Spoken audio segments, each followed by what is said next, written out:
प्रिय भाई और बहनों, जय मसीह। मेरे दोस्त, विपत्ति और ठोकरें जीवन में आते हैं, लेकिन ठोकर तो जीवन में आता है, लेकिन हमें खुद ठोकर का कारण नहीं बनना चाहिए, क्योंकि प्रभु यीशु मसीह कहते हैं जो व्यक्ति ठोकर का कारण बनता है, भला होगा कि उसे गले में बड़ा सा एक पत्थर लटका दिया जाए और उसे समुद्र में डाल दिया जाए। ये प्रभु यीशु मसीह कहते हैं। इसीलिए हमें क्या करना है, हमें ठोकर का कारण नहीं बनना है। हम एक मसीह है ना, हमें एक मसीह की तरह जीना है। और एक मसीह कैसे जीता है मेरे दोस्त? एक मसीह ऐसे जीता है, एक बहुत ही नम्र स्वभाव का होता है। मसीह जो होता है ना, बहुत ही नम्र स्वभाव का होता है, वो बहुत ही नम्रता के साथ जीता है। इसलिए हमें भी बहुत ही नम्रता के साथ जीना है मेरे दोस्त। हमारे पास एक बच्चा का आत्मा होना चाहिए, बच्चा का आत्मा, एक बहुत ही नम्रता का आत्मा होना चाहिए, ताकि कोई व्यक्ति हमें देखेगा ना, कोई भी व्यक्ति हमें देखेगा तो वह ठोकर का कारण नहीं बनेगा। जैसे कोई व्यक्ति, नया व्यक्ति आता है, हम सबको देखता है कि ये कैसा जीवन जी रहा है, ये मसीह में होके कैसे रहता है, और हमें देख के वो व्यक्ति ठोकर खाता है,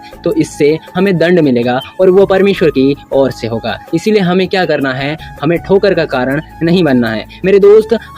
मैं आपको एक कहानी सुनाता हूँ। देखिए, एक व्यक्ति था, वो चर्च जाता है, अपने वाइफ के साथ जाता है, लेकिन जब वहाँ पे आराधना प्रार्थना होते रहता है, तब क्या होता है ना, वो व्यक्ति जो अपना मोबाइल था ना, मोबाइल उसको साइलेंट करना भूल जाता है। तो मेरे दोस्त, जब वो मोबाइल को साइलेंट करना भूल जाता है, तो आराधना प्रार्थना के दौरान उसको कॉल आता है, तो उसका मोबाइल बजने लगता है। तो क्या होता है, वहाँ का जो पास्टर होता है उसको बहुत बुरा भला सुनाता है ना मेरे दोस्त। फिर जब आराधना प्रार्थना खत्म होता है, तो वहाँ के जो चर्च के लोग थे, उस कलीसिया के जो लोग थे, वे कलीसिया के लोग भी उसको बहुत कुछ सुनाने लगते हैं, बुरा भला बोलने लगते हैं, है ना।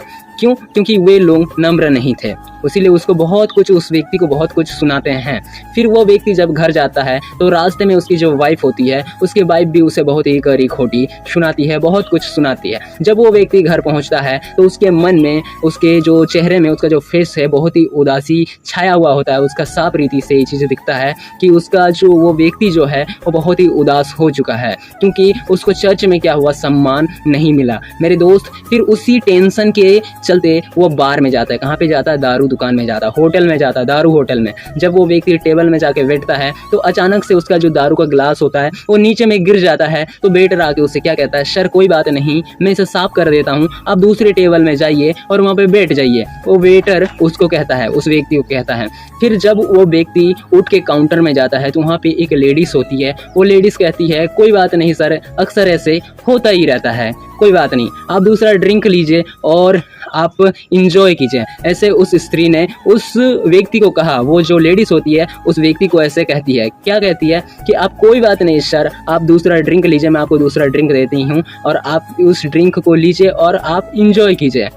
तो मेरे दोस्त, वहाँ पे क्या हुआ ना, वहाँ पे उस व्यक्ति को सम्मान मिला। कहाँ पे मिला? जो बार है, जो दारू दुकान है, वहाँ पे उस व्यक्ति को सम्मान मिला, लेकिन उसको चर्च में सम्मान नहीं मिला। तो जिस जगह उस व्यक्ति को सम्मान मिला, उस जगह वह रोज जाता है, और उस दिन से जहाँ पे उसको सम्मान नहीं मिला, वहाँ जाना छोड़ देता। वो कभी चर्च नहीं जाता है, बल्कि बार जो होता है, जो दारू दुकान है, वहाँ वो व्यक्ति रोज जाता है, लेकिन चर्च जाना उस दिन से छोड़ देता है। तो इसका कारण क्या हुआ? वो जो चर्च के लोग थे, वो ठोकर का कारण बने। और प्रभु यीशु मसीह क्या कहते हैं, जो व्यक्ति ठोकर का कारण बनता है, भला होगा कि उसको गले में एक बड़ा सा पत्थर लटका के उसको समुद्र में डाल दिया जाए। ये प्रभु यीशु मसीह कहते हैं। तो मेरे दोस्त, इसीलिए हमें जो है ठोकर का कारण नहीं बनना है, नहीं तो हमको जो है ना, मसीह में होकर भी हमें बहुत बड़ा दंड मिल सकता है, और वो दंड केवल और केवल परमेश्वर की ओर से होगा। इसीलिए हमें परमेश्वर का भाई को मानना है, ठोकर का कारण नहीं बनना है। हमारे पास एक आत्मा होना चाहिए, एक बच्चा का आत्मा होना चाहिए, क्योंकि प्रभु यीशु मसीह कहते हैं कि बच्चों को मेरे पास आने दो, क्योंकि स्वर्ग का राज ऐसों का ही है। इसीलिए हमको भी, हमारे अंदर भी एक बच्चा का आत्मा होना चाहिए, एक नम्रता का आत्मा होना चाहिए, ताकि कोई भी व्यक्ति हमें देखे तो ठोकर का कारण ना बने, बल्कि वो मसीह में और ज़्यादा मजबूत बने। तब जाके हम परमेश्वर के नज़र में बहुत ही परमेश्वर हमसे बहुत ही ज़्यादा खुश होंगे, हमें आशीष देंगे। हालेलुया, परमेश्वर की महिमा हो और आप सबको परमेश्वर की ओर से आशीष मिले और परमेश्वर आप सबको संभाल के रखे। आमीन।